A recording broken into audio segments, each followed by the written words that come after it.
Je vous remercie. Asalaamaaleykum. maa ngi leen di nuyu ci turu femme leader yi nga xam ne ñoo fi nekk yëpp bu dinañ leen présenter ngeen xam ni les femmes leaders yi nga xam ne ñoo nekk ci parti yi ak ñeneen ñi nekkul ci parti yi ak ñëpp ñi nga xam ne tey ñëw nañu ndax fi réew mi toll ak yéen ñi nga xam ni du ngeen sonn du ngeen tàyyi fu ñu leen soxlaa ngeen ñëw di jàllale sunu ay message ñu ngi leen di gërëm di leen massawu malgré tey nga xam ne dafa xëy di taw tenir ngeen ñëw pour déglu yi ñu ngi leen ci remercier bu baax tey nag les femmes leaders de l'opposition ak yeneen ñi nga xam ne boo politique ñu ku mel ni madame Hélène Tine bii nekk sama wet nga xam ni tey du parti moo tax mu ñëw mais ñun ñi ci des ñëpp ku ci nekk ci parti nga bokk ñun ñoo bëgg a waxtaan ak waa Sénégal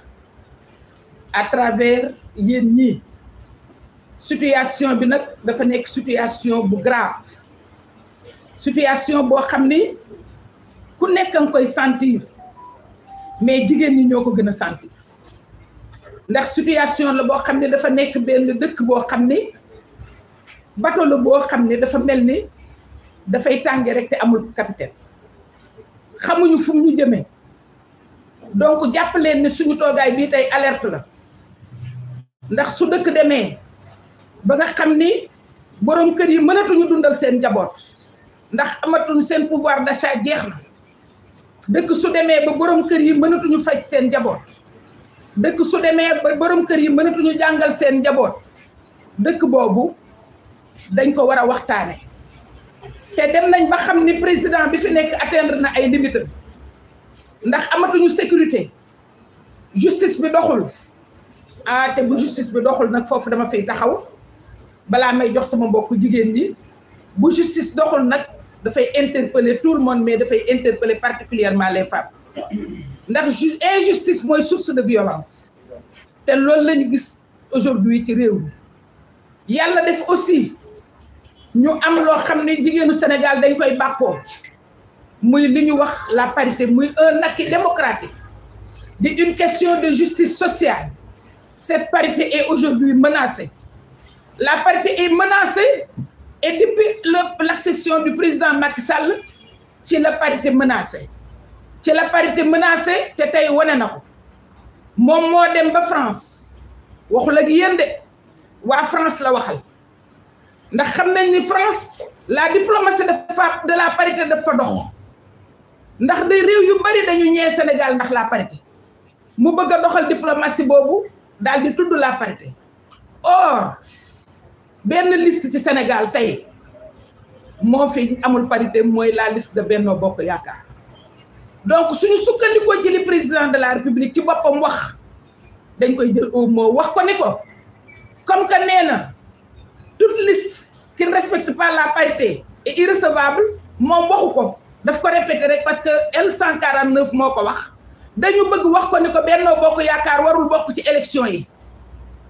ndax booba temps mu war a wax liste Yewwi Askan Wi dafa doyoon rek pour mu wax ne liste Yewwi Askan Wi dafa am doublon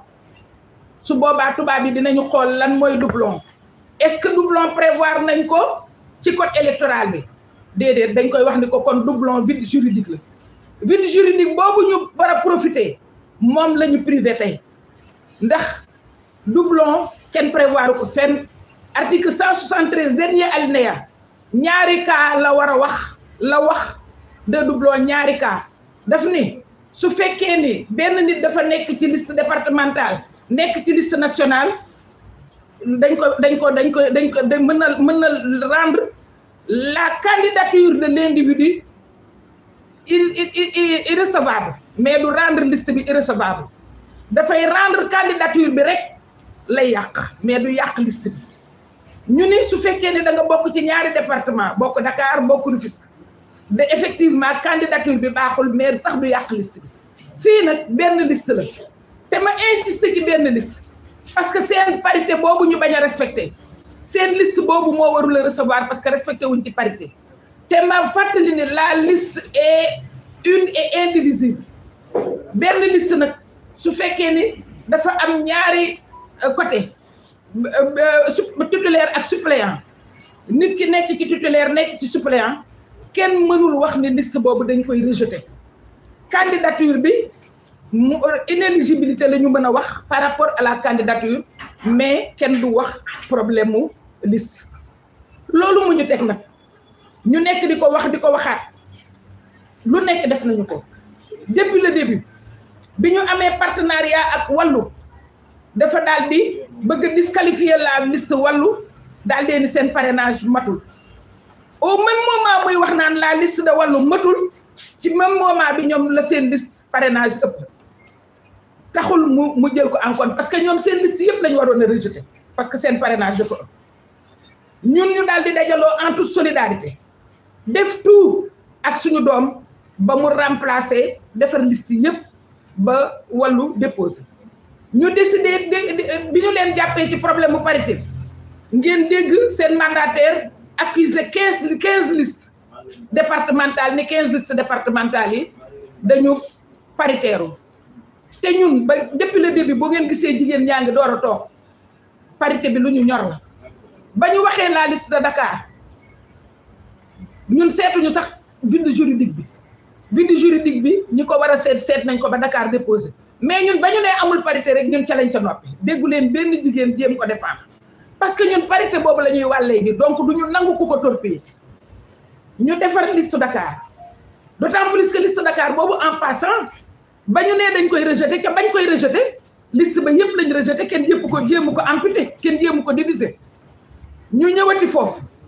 ñu ñëwati daal di accuser 15 listes départementales da nga leen a déggati ñu waxati ko ba pare li seen faute mooy dañu cité des ay dëkk yoo xam ni bu mel ni Bambey non seulement la liste est paritaire mais jigéen sax moo jiite liste bi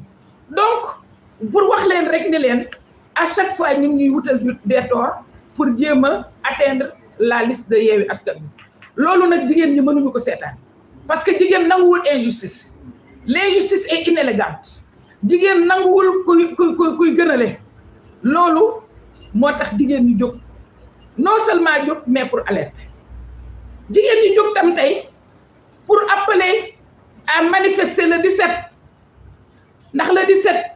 du manifestation des politiques rek le 17 dañuy dénoncer la détérioration du cadre de vie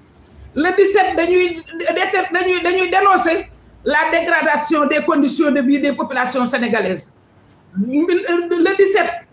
dañuy dénoncer la qualité de l'éducation le 17 dañuy dénoncer la qualité du service public notamment dans les services de santé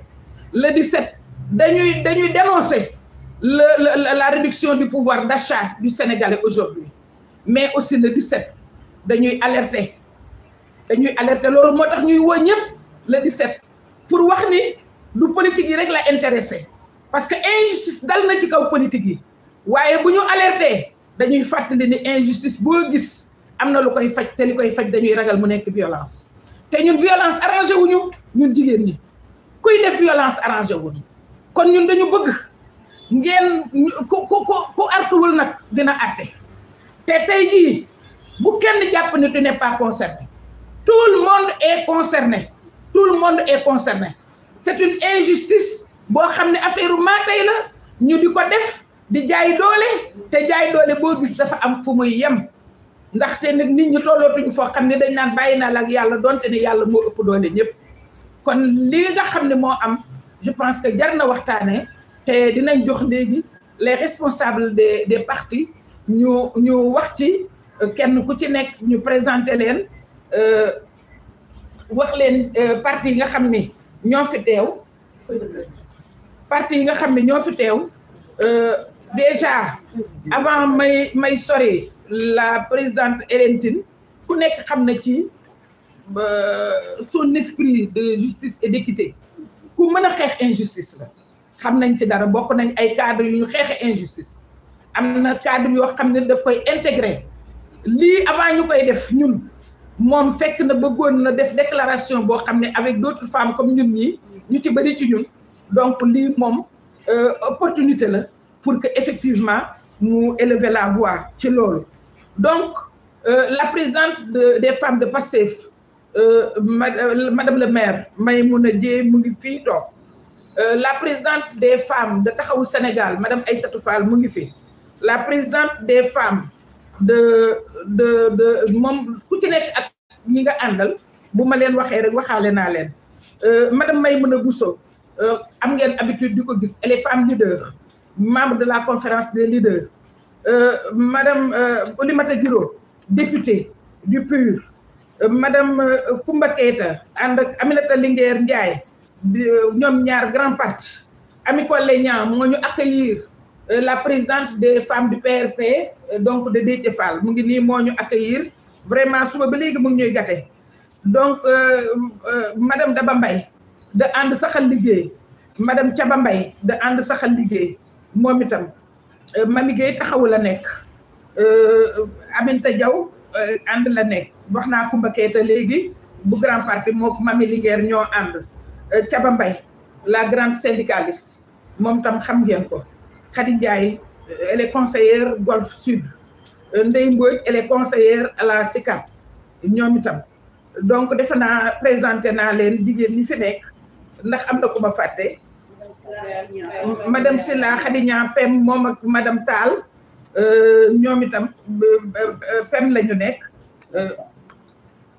Ndak Thiam ana Ndak waaw Ndak ça va bien voilà da nga xaw tardé boo tax Ndak Thiam donc ñooñu ñoo fi nekk tey donc bu ma leen ne les femmes leaders ñu ngi fi ngeen xam ne les leaders ñu ngi fi te di woo femmes yëpp di woo acteurs yëpp di woo secteurs yëpp pour la manifestation du 17 ba nga xam ni comme niñ ko defee woon rek manifestation pacifique la mais dañu bëgg mu nekk tam mur de lamentation pour que sénégalais yi exprimer wu le ras-le-bol de ce régime qui a atteint ses limites régime boo xam ne mënatul a dem te ñàkk mën a dem gi nit ñi ñoo ko gën a sentir donc loolu la ñu bëgg a waxtaanee ak yéen tey damay jox la parole à notre amie Hélène Tine moom itam moo sànni ci kàddoom. waaw ça va waaw ñu ngi sant yàlla bu baax mën a ñëw fii si seen makkaan présidente pour la première fois fekkee ci seen ndaje jigéen ñi nga xam ne suñu naataango yi ñu fi fekk di nuyu suñu naataango yëpp jigéen ñi fi teew ñëpp femme leader yëpp ñu leen di nuyu di leen sargal di nuyu aussi presse bi xam naa ñu bëri dinañ ne lan lañ fi wut parce que dégguñu Yewwi bien que dégg nañ ñu ànd ak wàllu ci élection locale yi nekk Thiès tête de liste Thiès ville mais comme c'était pour les locales aussi compagnonnage boobu ci local yi la yem donc tey dañ fi ñëw ci suñu jubbu bopp ma ànd fi ak Awa Gueye suñu benn responsable ak Aïssatou Sané sama doom ñëw fekk si présidente Aïda Mbodj ak leader de femmes de l'opposition yi parce que nag ñun dañoo yàgg xeex injustice fii ci Sénégal foog naa ne biñ duggee politique en 99 ba léegi combat bu fi am boo xam ne pour dooleel démocratie la ak contre l'injustice sénégalais yi fekk nañu ci gis nañu ci moo tax lii xew mënuñu ko tànqam ma wuyu nag ci invitation sama sœur présidente Aïda Mbodj bu ma woo ci seen ndaje pour wax ci li xew ci fi ñu toll nii mooy recul démocratique bii nga xam ne buñ ko seetaanee mën naa ne nërmel na démocratie sénégalaise parce que nag ñun ñu ngi fekkee ay élections législatives ak ay élections locales depuis bu yàgg waaye lii xew d'abord lii xew depuis 2012 ci boddi ay leader ak boddi ay liste seede yàlla fii ci Sénégal foog naa ne bu ñu revisiter histoire politique du Sénégal du bëree lu ñu ko siy gis may njëkk a dénoncer le fait que depuis 2012 ay leader politique boo xam ne war nga mën a am taxawaay ci langue gi wut nañu ay pexe ba faagaagal la tere la bokk ci jeu politique bi wala génne la réew mi wala ne doo bokk loolu mooy góom bi gën a rëy tey bi menacer démocratie sénégalaise le régime de Macky Sall loolu nag jóge na ci faagaagal ay leader mu ni léegi sax naa faagaagal ay kuréel ak ay liste loolu moo feeñ ci élection yii ñu jub nii parce que lii xew nii c'est trop gros boo waxee dinañ la ne conseil constitutionnel moo ko xaatim kon nag ñëpp nañ ca tënku waaye ñii nga xam ne ñoo koy wax depuis ba mu xewee ñooña ñoo doon di ngat conseil constitutionnel te bañ koy dingat nag ñun dañ ko fekkee bañ koy dingat dañu àndoon ak ñoom ñuy wax ne conseil bi dafa am laago dafa am taxawaayam des na kon tey ñooñu bu ñu fàttee loolu 2019 rek yàggul ba ñu paree élection présidentielle xam ngeen ne dañu ne sax du ñu defi recours parce que bu ñu defee recours jaru ko ndax fañ koy yóbbu duñu ko doxee duñu ko mëte duñ ko jëfee kon ku wax loolu ba pare boo toogee tey nag yeewu ne conseil ba la mu xaatim na ca nit ña tënku ñëpp te xam nga ne teguwul ci li nga xam ne mën nañ koo yenuwul maanaa kon nag nit ñi duñu ko nangu man li ma indi fii tey nag mooy mën naa ne nekkuma ci liste kenn du ne damay wut a falu moo ma fi tax a teew parce que nee nañ ku wax rek ñu ne da ngay wut a falu parce que dañoo faagaagal sa liste de da nga nekk ci liste ba dama nekkul si benn liste mais dama nekk une citoyenne sénégalaise nekk une femme politique qui se bat depuis longtemps pour que démocratie sénégalaise ñu dooleel ko kon bu faagaagal jotee képp ku seetaan ñuy faagaagal démocratie sénégalaise bu ëllëgee soo yuuxoo na nga xam ne ci ñi ko seetaan nga bokk moo tax ñun ñu ñëw fii tey pour wax Macky Sall ne ko lii kenn mënu ko nangu parce que nag mënuñu jël di instrumentaliser disposition code électoral nu mu leen neexee en défaveur de l'opposition ndax ñoom seen bopp bu ñu waxantee dëgg rek présidente wax na ko sànq seen liste moo waroon njëkk a daan ndax ba ñu nee parrainage ba ëpp na ñoom ñu avoué ko wax ko ba addina bi yëpp dégg ko ca la ñu waroon daaneel seen parrainage ministre de l'intérieur moo waroon na njëkk a daaneel seeni liste ne leen du ngeen bokk waaye lan lañ ci gis dañu leen jàllale bot di ay liste yu bëri moo tax maa ngi woo démocrate sénégalaise yëpp démocrate sénégalais yëpp góor ak jigéen mag ak ndaw ñu jóg taxaw xam ne tey nag bu ñu faagaagalee kii bu ñu paree subaa ci keneen la ñu jëm moo tax ñun suñu taxawaay fii tey ñuy woote jàmm dañu bëgg ajuma nañu autoriser rassemblement bi tax nag duñu suspendre constitution bi am joxe droit de manifester suspendre ko mu nekk au-dessus de toutes les autres lois parce que nee nañ code électoral bi wax na lii le droit de manifester présidente c'est inscrit dans la constitution et la constitution est au-dessus de toutes les lois mooy ndeyu charte yi ci réew mi kon ku fi woote manifester parce que da nga am loo xam ne bëgg nga ko ñaxtu si dundinu askan wi ak si faagaagal démocratie wañaa war a jox may la droit nga manifester si jàmm donc ñu ngi woote jàmm ñun woote waxtaan parce que amuñu intérêt Sénégal di dugg ci guta te foog naa ne ñi koy wut dugal ci guta mooy ñi nga xam ne ñu ngi toog chaque jour di lijjantee nu ñuy def ba néewal doole maanaam képp koo xam ne teg nga tànk si langue politique bi te xëj na di nga yàq seeni plan ñoom pour que ñu continuer di rester au pouvoir parce que nag pouvoir su demee ba tey yow seetatoo sax saagakat yi ak waxkatu yu bon yi yow tu ramasses le menu fretin de partout parce que li lëmbe réew mi depuis ñaari fan dégg ngeen ko président ci boppam mi doon dingat ak di waxkatu yu bon yi moom moo jëli ñooña di lang ak ñoom di wax ak ñoom di jëf ak ñoom te moom moo ne woon ñooña nañu xool nu ñuy defanteeg ñoom kon talut coono sénégalais dugg nañ nawet bi tey taw na béykat yi jaaxle nañ est-ce que am nañu engrais amul est-ce que am nañu soudure mu ngi ñëw soudure sax c'est toute l'année maintenant parce que la vie est dure topp tawuloo loolu ngay langi ak ay saagakat di wër addina bi di lambar rek ay saagakat waxatuñu loolu nga ni tey kenn du bokk ku nar a bokk danaa tas sa liste kon nag loolu munuñ ko nangu man loolu moo ma fi indi ma dénoncé ko et je lance un appel à tous les démocrates de ce pays ak fu ñu mënti bokk nañu jóg taxaw ndax ku ne tey sama liste laaluñu ko liste bee lañu laal bu subaa dinañu laal lu raw sa liste te su boobaa boo yuuxoo kenn du la wuy si maa ngi leen di gërëm di leen sant di jégalu bu baax a baax loolu rek moo ma fi aouzu billahi mina sheytaani rajim bismillahi rahmaani rahim mbokk yi ñu ngi leen di nuyu di tàmbali ci nuyoo bi sunu sœur yi nga xam ni ñoo ànd ak ñun tey def point de presse bi di nuyu vous les journalistes yi ngeen xam ne macha allah yéen a ngi jàpp ci liggéey bi bu baax a baax di bañ nooteel ak li nga xam ne jamono yi moo xew ci réew mi l'heure est grave réew mi actuellement nërmeelu na nekk nañ ci réew moo xam ne justice amatu fi nekk nañ ci réew moo xam ne démocratie amatu fi muy réew moo xam ne dañ naan sax ndax yàllaa ngi fi ndax nit ñi fàtte nañu sax yàlla mi leen sàkk am fitu di def sañ-sañ yoo xam ne dañu naan ndax ñii gëm nañ ne yàlla am na ndax fàtte nañu yoonu siraat mu nekk nag situation bu tendue situation bu doy waar boo xam ne sénégalais yëpp la concerné sénégalais yëpp lay waxal donc il est temps il est l'heure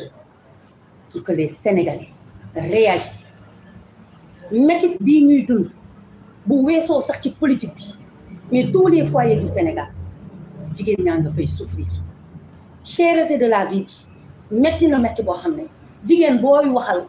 balaa muy teg añ ci biir këram dina souffrir ndax lu doon jar benn léegi juróom lay jar diwlin bi la mu daan jar yokku na presque léegi ba 8000 francs mu nekk situation boo xam ni c'est intenable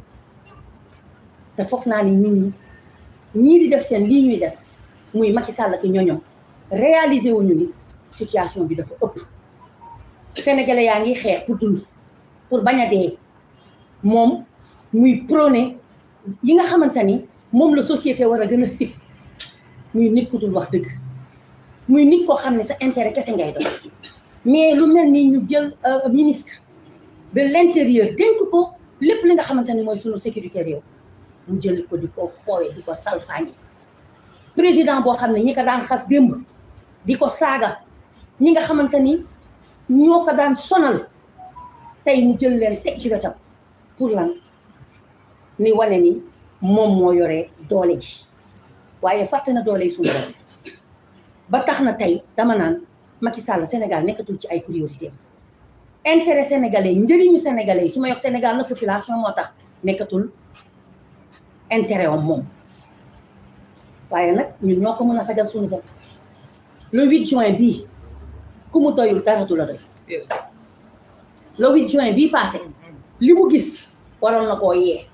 waaye moom au lieu mu conscient parce que mënul déglu du déglu askanam au lieu mu conscient ci message bi ñu ko waroon jàllale bi ñu ko doon jàllale moom mu ñuy wan ne faalewu ma leen daal di indi koo xam ne ñëpp xam nañu li mu ko daan def di wane ni gis ngeen maak moom valeur yi muy prôné dafa bokkut ak valeur yi nga xam ne aada ak cosaanu Sénégal loolu la ñuy dundee jot na nag ñu soppi réew mi Ablaye Wade moo ne woon soppi sunu président Abdoulaye Wade jigéen ñëpp ameel ko njukkal ndax parité bi mu ñu jox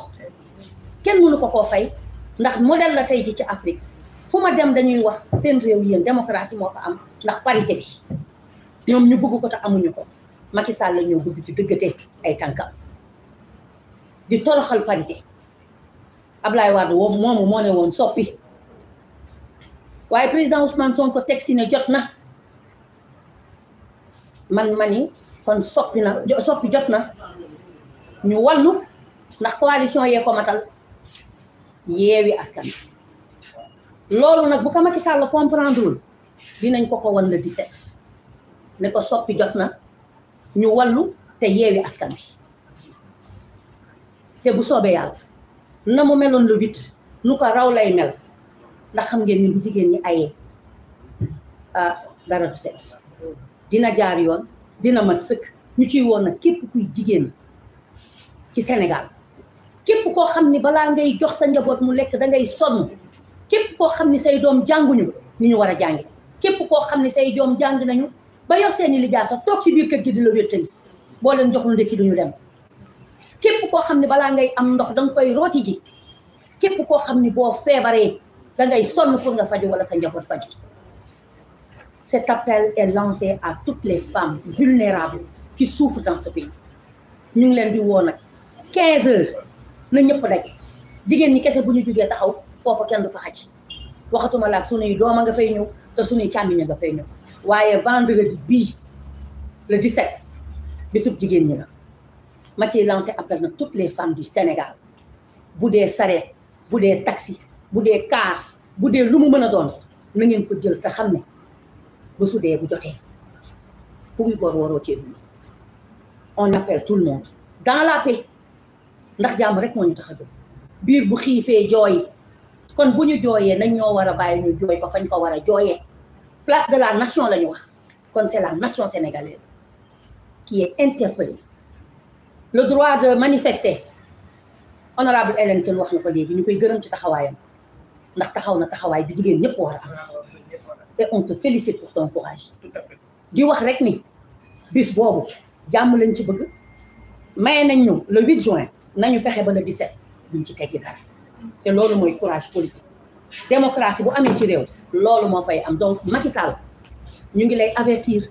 que le 17 li ñuy xaar mooy la amoon le 8 juin ngeen defaat ko ndax yaay wax kala signé yow lay tam les 7 sages wane nañ ko kon nag na nga fexe ba watawat lañ lay wax watawat Macky watawat le 17 na nga ñu bàyyi ñu yegg fi ñu bëgg jëm ndax nit boo ko bàyyiwul mu wax leneen lu mu def yaa ko teg demuñu kër bàyyi kenn place de la nation la ñu def nañ ñu bàyyi kon ñu manifester ni ñu ko bëggee ñu ngi woo ñëpp nag waaye Macky ma delluwaat wax la ko watawat di nuyu ci turu jigéen ñëpp la présidente Aïda Mbodj bu ma ko nuyoo nuyu naa ñëpp moom ak la présidente Hélène Tine mais comme ni nga ko waxee rek di remercier la presse di leen remercier di kontaan ci teewaay bi tey nag foog naa ne li ñu fi indi ñuy jiitu wax nañ ko mooy que suñu gaal bi tudd Sénégal heure bu nekkee en danger da ngeen di seetlu ne les femmes dañuy jóg te bi yoon dañuy jóg pour une fois de plus jël gaal googu bala muy chavirer ñu téye ko comme ni nga ko daan téye parce que aujourd'hui li nga xam ne moom moo am mooy problème de démocratie problème d'injustice mais surtout problème yi nga xam ne mooy problème de société ci problème de démocratie liberté yéen xam ngeen lan la ñu ma jiitu wax nañ ko mais li ñuy wax ñi nga xam ne ñoo nekk en face de ñun dañ koy wax avec détermination avec beaucoup d'engagement pour leur dire que élection mënul am ci réew mi te suñu liste nationale tutélaire bi nga xam ne Ousmane Sonko moo ko jiite duñ ko bàyyi mu jàll avec sa photo loolu bu fekkee ne bëgg nañ jàmm nañu bàyyi loolu mu jàll parce que forfaiture bi nga xam ne gis nañ ko avec ñi nga xam ne ñooy garantir la constitution def nañ ko dama ne ñoom ñoo ko def lépp lu am na ils seront les responsables loolu moo ci am solo li nga xam ne leneen li mooy que démocratie liberté ñëpp xam nañ ne amatul ci réew mi am na ñoo xam ne dañ ne bokkatuñu ci ay élections ku mel ni président Karim Wade ku mel ni président Khalifa Sall dama ne loolu dootuñu ko nangooti ci réew mi dootuñu nangooti ñu jël ay adversaire daal di leen tënk ba dootuñu bokk ñun jigéen ñi jóg nañ et bu ñu àndee ensemble dama ne loolu mënatul am ci réew mi parce que nous sommes des femmes déterminées nous sommes de vraies amazones dama bëgg Macky Sall am ñi nga xam ne ñoo nekk devant ñu xam ko. Il y a une autre chose boo xam ne dañ koy wax mooy par rapport au grand rassemblement bi nga xam ne ñun moom la ñuy préparer muy ajjuma bi le 17 gis nga rassemblement boobu dañuy wax préfet ne ko xëy na moom moo war a garantir constitution bi fii ci département Dakar même bu fekkee ne le gouverneur il a mal interprété les textes parce que dafa mel ni xamul ne bu ñuy wax propagande ab interdiction mais c'est par rapport aux médias mais tey ñun bu ñu ci bëggee boole mooy dafa bëgg a tas réew mi moo tax dañuy wax préfet yow am nga une grande responsabilité pour nga bañ a tas réew mi indi fii loo xam ne mosu fee am na interdire marche bi ñuy woo nag suñu moromu jigéen ñi ne leen tey c'est pas seulement la démocratie et les libertés ñoom ñoo nekk en jeu mais suñu dundin moo nekk en jeu ndax coono metti na de wax nañ ko tuuti mais am na lu gën a metti ñu ngi naan xale yi nañ leen téye mais xale yi mënuñu leen téye ndax tey ñun jigéen ñi ñooy dem ànd ak suñu njaboot parce que bu ñuy xeex c'est pas seulement pour nous mais c'est pour l'avenir de nos enfants parce que bëgg nañ ëllëg suñuy doom mën a liggéey am fu ñu dëkk takk ay jabar nekk ci jàmm loolu tamit beneen xeex la te ci xeex boobu lañ koy boole àjjuma incha allah donc kuy ñëw muy jigéen na nga ànd ak say doom ànd ak say njaboot ñu ñëw ci jàmm mais jàmm ji nag à condition que ñi bëgg ko en tout cas de fii ku fi gis ne ku fi gis ñun ñu toog dañu déterminer en face de ces gens là parce que dama ne loi bu amatul ci réew ñun suñu devoir la pour jox xeex ko et nous allons résister toutes les femmes ensemble te dinañ résister wan ñi ne dinañ résister préfet comme ni ma ko waxee boo bëggee jàmm ci réew mi joxe ñu suñu autorisation parce que c'est un droit constitutionnel di wax aux forces de l'ordre et de défense seeni yaay seeni sœur ñoo nar a nekk devant et ils auront une grande responsabilité devant l'histoire de ce pays ce vendredi-là avec ou sans autorisation entre guillemets nous serons devant bu ci yàlla àndee foog naa ne du ma guddal du ma waxati lu bari mais daal wax leen ne les femmes nous serons là-bas inchallah à partir de 14 heures di demander toutes les femmes fu ñu mënti nekk ñu ñëw pour défendre ce pays-là pour que suñu gaal gi ñu téye ko ndax buñ ko téyeloon bu suuxee ñun ñi ñuy soo te boobu aussi waxoon nañ la 8 bi passé moo doon démarrage campagne waxuma ne campagne législative mais campagne pour dire Macky abal ñu suñu réew bii tamit dañ koy confirmer pour qu'il dégage 2024 ndax nag sonn nañ doyal nañ ci moom. asalaamaaleykum wa rahmatullahi taala wa barakatuh. Madame Oulimata Guiro du PUR. maa ngi leen di nuyu kenn ku nekk sa tur ak sa sant di jiital ci nuyoo bi carte des leaders di ci jël nuyoo bi di ko teg ci loxo Déthié li nga xam ne tey lii moo ñu dalal di nuyu la presse ndax bu dul yéen kenn duñu dégg te seen liggéey rafet na fa tabaarkalla di nuyu tamit suñu kilifa yi fi fekk mooy soxna Aïda Mbodj Elentine moom may mun a ak ñu mel ni ñoom ndax ku ñemee rek dañ laa tudd dañ leen fekk ñuy xeex ay ati ñu ñëw jàngal ñu tàmbali commencé ñeme ñu woo ñu tey nag ci mbir moo xam ne dafay lëmb réew mi Wolof Njaay dafa wax lu yëngu li ko yëngal moo ko ëpp doore kon li yëngu ku nekk xam na ko tey thème d'actualité bi liiri juddu sax xam nañ ko ndax dañuy bëgg a jommi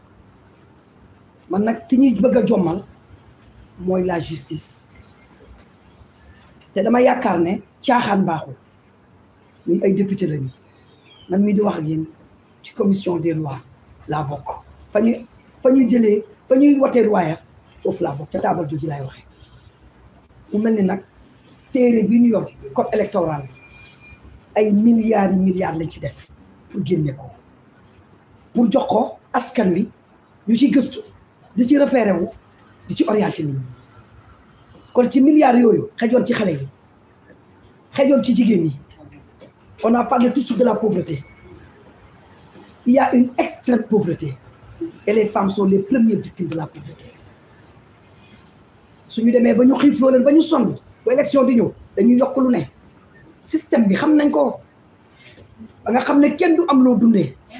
ngay dem di dox ci mbedd yi mel ni ku jëfur su ko paree nag ñu ñëw génne seeni miette ki xëy ndékkiwul soo ko woowee tàllal ko ñaar téeméer wala ñeenti téeméer mais mu jël ko ki xëy ndékkiwul boo ko fekkee ci bureau de vote nga tàllal ko ñaari junni mu jàll dignitéem je pense que l'heure est grave mais la gravité de l'heure nga àbb ko ci Serigne Cheikh Ahmed Tidiane Sy Al Maktoum ne saurait empêcher la conviction des leaders convaincus. Aujourd'hui, les leaders sénégalais sont convaincus. Li ñuy laaj rek mooy ñu jox ñu le droit de dire oui ou non quand il le faut. Et nous, leaders femmes, nous disons non et c'est non. Non et c'est non. Su Macky Sall amee ay jigéen ñu nekk ci wetam di rëy làmmiñ ci lu dul dëkk ñi nekk ci dëkk war a ñëkkati seen baat donc dañ leen di wan ne ñun nawuñu leen ñi ñuy naw mooy ñi nga xam ne jigéenu Sénégal dañ leen ñor jigéen ñi nga xam ne dañu oddu seen sër wàcc ci terrain bi di xool jigéen ñu sonn yi di leen di utal ay financement di leen ko jox di leen jox ay formation di jël seen alalu bopp di ko ci def ñoom su leen état joxul duñ jàppale seen i nawle ça suffit président Macky Sall nag dañ ko lancer un message dama yaakaar ne dañu nekk di ko nax waaye ngëm yàlla na ko delloosi bi mu fii falu yaakaaru ko woon ndax ku nekk dafa ne woon c'était prématuré ñu ne bii ñëw dina falu yàlla fal ko kon na bàyyi mbir mi ci loxo yàlla bu mu forcé soo forcé lu yàlla tëralul mën nga caa am rëccu te nag yaakaar naa ne war na am ñoo xam ne nag ay mag yu baax la ñi koy wax li ñu gis ci réew mi fii liñ fi gis du jàmm ñu ngi ko koy avertir des années et des années ku mel ni Serigne Moustapha Sy wax na ko du benn du ñaar te loolu muy wax ki gën a ndaw ci ndawam ci baatin yàlla war na ko ko comme n'a qu'à reculer laajuñu dara suñu droit la ñu def suñu droit mooy ñun ci dëgg la ñu ne lii ñuy épingler lii su Yewwi question de seconde la ay nitam xam nañ ko dañ koy wax ci suuf mais duñ ko ko wax mu dégg ko question de seconde la ñëwal changer delloo moom dafa am problème ci listam dañ am seen problème comme niñ ko waxee seen liste n'est pas paritaire ba pare ci parrainage bi ku nekk xam na li ci am ñoom ñu mën a valider seen liste ne yeneen liste yi duñ ko valider duñ ko nangu lii lañ ciy teg ku yàlla bëggul nga dee doo dee dinañu dem élection par A ou B ñu li lançons nag un appel mooy président de la république mën nañ ne suñu càmmiñ la mën nañ ne suñu mag la mën nañ ne amul ku koy conseil amul jigéen ñu koy conseiller donc ñu ngi koy lancer un appel qu'il recule moo xam ne nu muy reculer bu bañ a bàyyi ba mu tàng ni Mars defoon mu reculer avant qu'il ne soit trop tard suñuy doom ñoo fay dem suñuy rakk ñoo fay dem suñuy jëkkër ñoo fay dem moom ci boppam ay rakkam a ngi ci ay sëram a ngi ci donc buñ ko dugal ci guuta conseil constitutionnel li ñu def teguñu ko ci dëgg ndax ñoom c'est des juristes kayit gi ñu ñambaas jox ko nit ñi war nañ xam ne ay milliards lañ ci def te milliards yooyu waruñ koo fawee kon soo bindee téere jox ko nit da nga war a respecter sa kàddu donc duñ ko nangu tey dañ leen a dicté nag dañ leen a dicté c'est de la dictature dañ leen a wax def leen rek ñu def ba ñuy def sax xalaatuñu ndax ku nekk liir na président Macky Sall ne liste bu paritairul dañ ko du dem élection ñoom ñoo deful parité kon kay ñoom la na ko accepté même bu dee dafa juum président la ñun dañ juumoon la wax moom juum na nee na liste bu paritaire dem élection kon na jàppale du dem élection su demee élection dañuy dem élection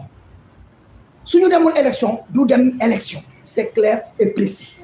ñu ngi déglu suñuy kilifa lu ñu wax loolu la ñuy def gis ñun bu ñuy génn di dem dañuy tàgg suñuy doom ne leen suñu deewee dénk nañ leen jiw sol suñuy dàll dem wuyu ci ñun amul lu ñuy daw su amee ñu ñeme ñun ñeme nañu ñun ki ñu àndal gaynde la mën na ruux gaynde suñu yónnee ne dama ruuxi gaynde ñu ruux gaynde parce que xam nañ buñ demee ruuxi gaynde duñu mat kon su ko defee na dellu ginnaaw balaa réew mi leneen di ci am ndax réew mi ñun ñëpp a ko bokk te jàmm rek lañ ci bëgguñu ci ay nañ ñu may suñu droit de manifester ñu dem manifester ci loolu mooy dëgg ñu wax li ñu wax waaw yow soo waxul soo manifesté wu wax li la métti nan la ñuy déggee li la métti nan lañ koy déggee suñ la mayu nga manifesté nu ñuy déggee li la métti donc maa tay bi dafa doy waaw maa tay lañ fi nekk def ak dama am doole yàlla rek a am doole ku dul yàlla amoo doole asalaamaaleykum wa rahmatulah. maa ngi nuyu ñëpp di nuyu suñu tata Aïda di ko jox nuyoo bi rek mu séddale ko jigéen yëpp di toog fii wax ji sax du bëri dañ ciy sànni tuuti rek. président Macky Sall moom wax ji moom moo ko moom dañu am président bu soxor président bu ñàkk yërmande président boo xamante ne xamul lan mooy ak jigéen te 2012 mu xam ne jigéen moo ko fi teg man li may wax xam naa ne sax sama yaay ngeen baal ma mais ak xol bu jeex laay waxee ndax dama nekk ci terrain bi nekk adjointe au maire Parcelles Assainies gis jigéen ñi nu ñu sonnee santé bi baaxul milliards yi ñuy tudd chaque jour dinaan def nañ ko ci santé fan lañ ko dugal nañu bàyyi xaalis yi ñuy sàcc di ko dugal ci seen i kër delloo askan bi li nga xamante ne li ñu moom bërki Dembo Ndiaye moo ngi dem France ñuy foo di caaxaan surtout yéen journalistes yi nga xamante ne yéen ñu dékk seen caméra yi respecté wuñu leen journaliste Sénégal respecté wuñu leen Macky Sall joxu leen cër bu amee lu muy wax day daw ba génn Sénégal wax ko fa te bu ñëwee ngeen koy dëkkaat yéen da ngeen ko war a boycotté bàyyi ko bu ñëwee bu lu muy wax bu mu leen ko wax te bu leen ko tas ci Sénégal ñu di ko dégg ndax dañoo yor gouvernement boo xam ne dañoo baadoo la kenn xamul lii lan la ci Sénégal kenn xamul ñun ban dëkk la ñu nekk nii nit ñi sonn nañu askan bi tàyyi nañu man nag li may wax lu gàtt rek la mooy le 17 fu jigéen mën a nekk na génn fu jigéen xale mag ndaw nañu takku ba dëgër ñi mun sol blouson nag ñi mun sol blouson ñi mun sol basket nañ ko sol ñi mun a takk seeni sër nañ ko takk le 17 bu leen kenn jiitu yéen jigéenu Sénégal yéen laay waxal ndax yéen a sonn yéenay dem ci marché yi dépense yi dem nañ ba dara doyatul suñu góor yi sonn nañu man nag li may wax lenn rek la mooy Macky Sall askan bi doyal nañ ci yow suur nañ la këll te yow war nga xam ne war nañ la ginnaaw sa wàcc jot na liggéeyu leen dara bërki Demba Ndiaye sa jabar mu ngi tiim ay enveloppe yu ñu ko jox nee na enveloppe bi daf ko dépassé foofu la waroon xam ne jëkkëram liggéeyul ñun nag sonn nañu tàyyi nañu li may wax fii laa koy yemale maa ngi asalaamaaleykum suñu mbokk yi suñu xarit journaliste yi ñoo ngi leen di nuyu suñu moroomu jigéen suñu yaay ñu fi toog yëpp ñun danañuy lancer rek benn appel ndax yaakaar naa bu ñu doonee jigéen dolli si doon ndaw bu ñu gestoo gis suñu yaay Aïda Mbodj bépp manifestation bi nga xam ne dafa soxlal askan bi mu nekk ci kanam yaakaar naa bu ñu toogee suñu kër di seetaan télé wala ñu toog war nañoo am lu ñu xoolaat suñu bopp war nañu am ay questions yu ñu posé wu donc dañuy lancer message su bépp jigéenu Sénégal tey situation bi Sénégal di dund yaakaar naa kenn gënu ko yëg jigéen ñi parce que le panier de la ménagère moom moo gën a éprouvé wu si jamono yi ñu toll génnal jaar ci boutique bi ngay dugg tey ceeb yokku na dëwlin yokku na suukar yokku na saabu yokku na café bi nit di naan sax dafa yokku tey boo génnee maire bi jaay gerte caaf ci mbedd mi sax dafa la naan yokku na loolu lan moo ko waral dund gu metti tey malheureusement ñu am benn président ba nga xam ni il a préféré génn ànd ak un insulteur public di taxawaalu ci dëkk bi plutôt que muy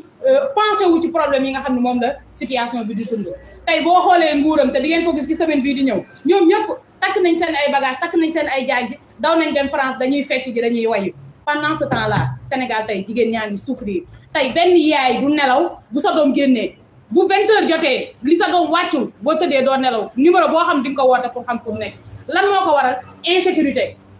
muus sax ci boppam boo ko téyee di ko pousse ba mu sa sibit bu yàggee da lay somb te yaakaar naa ñun tey foofu lañ toll ak le président Macky Sall dafa topp Sénégalais yi di leen pousse di leen pousse di leen pousse di leen xiifal di leen maral di leen xoyantal boo xam ni tey jii suñu continuer banque suñuy loxo ëllëg nag jooy day wees parce que bi nga waree wax bi nga waree xeex bi nga waree jooy boo ko bàyyee ba mu passé boo geesoo koo fay fekk doo fa fekk kenn Macky Sall masul def lu bett Sénégalais yi lépp lu mu ñu teg coono bu mu ñu mas a teg am na ay prémices ci kanam dina junj ñuy toog di seetaan ku ci nekk naan man laalu ma laal na Karim Wade kenn man laalu ma mu dem si Khalifa Sall ni man ñeneen ñi ñu laaluñu mu dem jëm ci wàllu jëm ci yeewi bu subaa ci yeewi ñeneen ña toog sax di seetaan ni ñoom seen yoon nekk si bu paree si ñun si ñooñu la jëm s'il y a une seule liste boo xam ne paritaire au Sénégal c'est bien la liste de Benno Yaakaar donc su amee benn liste boo xam ne warul mën a bokk ci élection législative yi ñu jëm moom la donc loolu il faut que mu leer ci boppam mooy ni par la force su ñàkk bokk dee am moom moo dul bokk wala élection du am Sénégal ñuy lancer un message pour le 17 incha allah jigéen ñi bu ñu fa kenn jiitu fulla fayda jàmm si jigéen da ko ñëpp xamee tey ñëpp xam nañ ni fépp fu ñuy wootee jàmm ñun kenn duñu fa jiitu mais tamit fépp fu ñuy waxee xeex talaatay ndeer le 7 mars sama yaay Aïda Mbodj ngi nii toog ay jigéen a ko jiite woon te kenn fàttewu ko te jigéen ñooñu seen ay doom seen ay sët ñoom ñoo fi nekk ba tey Sénégal amul benn jigéen buy daw bu jàmm jotee dinañ woote jàmm ñoom bu ñu bëggee jàmm dinañ continuer ak ñoom si jàmm bu ñu bëggee leneen nag wax dëgg yàlla fa lañ ñuy fekk donc message la ñuy lancé pour que jigéen ñëpp nañu génn bu boobaa njaboot la jàmm la ñuy woote xeexuñu xuloowuñu ñoom nag su fekkee bëgg nañ jàmm gis nañu message bu ñu leen lancé ci le 8 bi passé su fekkente nag xëy na lañ leen waxoon le 8 moo leen tiital wala ñu xalaat la leen daloon ci élection locale yi passé ñu nelaw yeewu fekk na Sénégal ñàkk nañ département yëpp ñàkk nañ commune yëpp su dee loolu moo leen tiital ba ñemewu ñoo def élection même avec le dernier de nos suppléants dañ leen di dóor yu metti donc nañu xam ne incha allah élection bii bu amee kenn koy ñàkk bokk ñoom lay doon ñoo ngi leen di sant di leen gërëm. asalaamaaleykum maa ngi nuyu suñu mbokk journaliste yi fi teew yëpp di leen gërëm ci teewaay bi di nuyu tamit sama sœur yi ma bokk ak toogaay bi fii jotaay bi man li may wax rek mooy man dama nekk adjointe à la ville de Dakar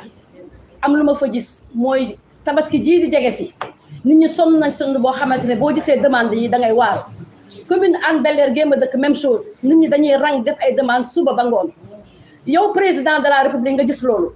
jéemoo xool noo réglé problème mu sénégalais yi waaye taxaw suba ba ngoon di fëgg dënn naan man def naa lii def naa laa mais li nga def kenn gisu ko ndax askan bi li mu bëgg mooy lekk naan faju te loolu tey mooy problème mu Sénégal waaye yow soo yeewoo suba ba ngoon lenn rek mooy sa yitte nu may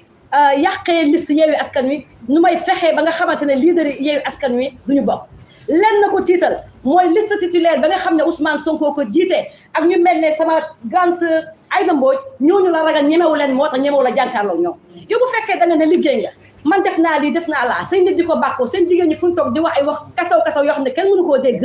bu fekkente ne loolu la da ngay ñeme bëre waaye yow tey mu mel ne rek nga ne damay dem coupe du monde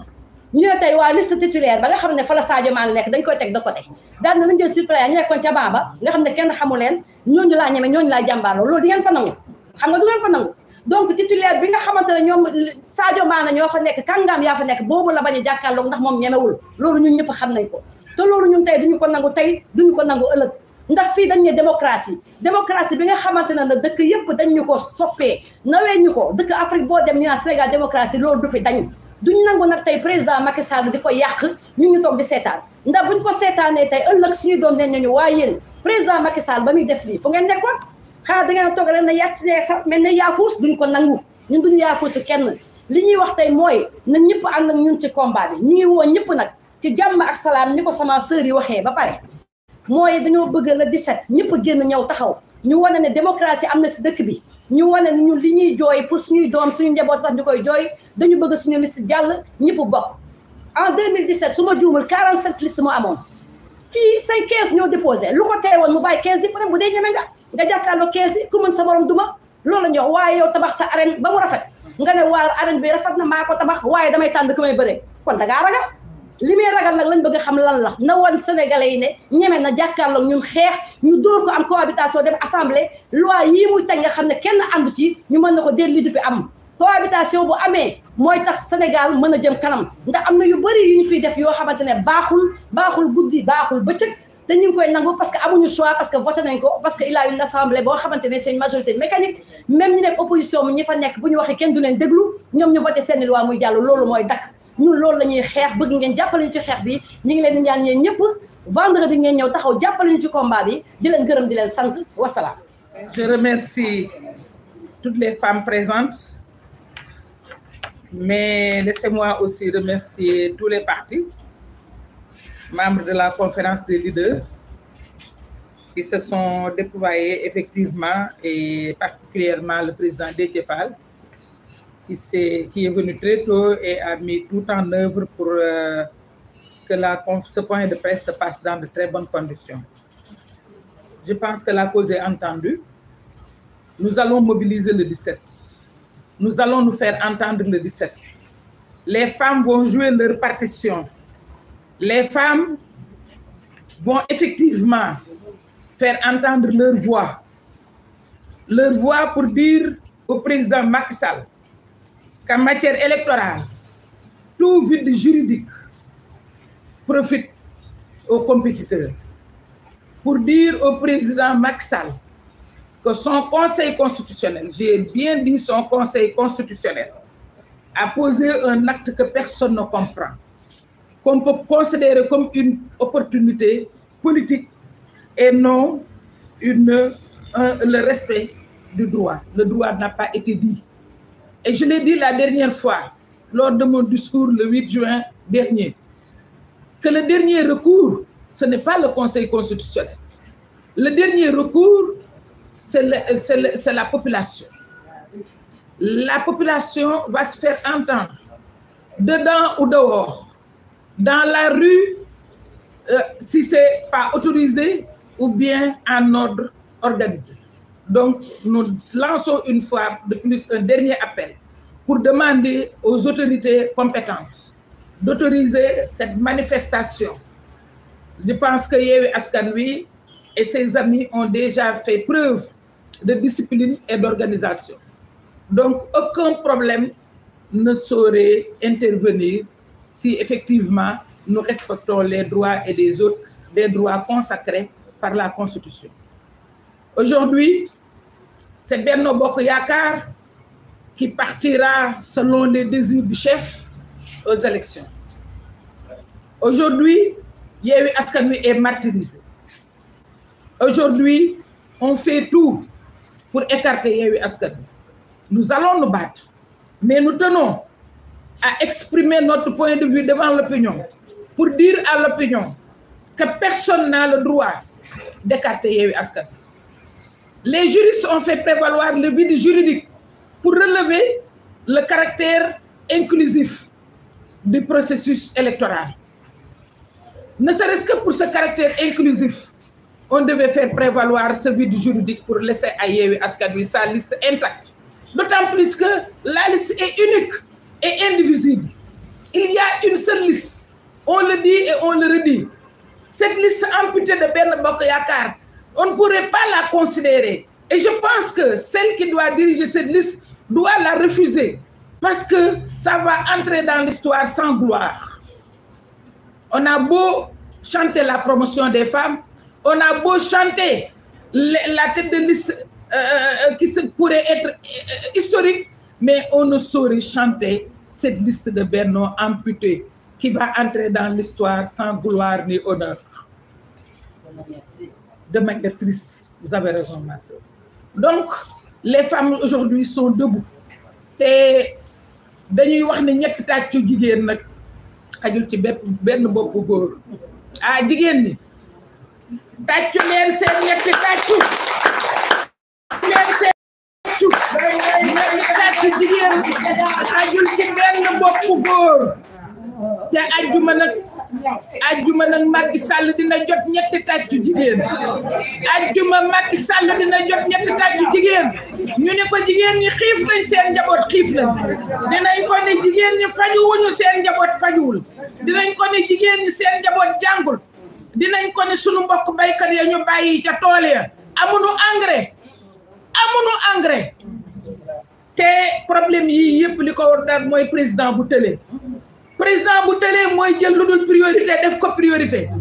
ndax ñun assemblée lañ nekk xam nañ ni ñuy voté xamul luy priorité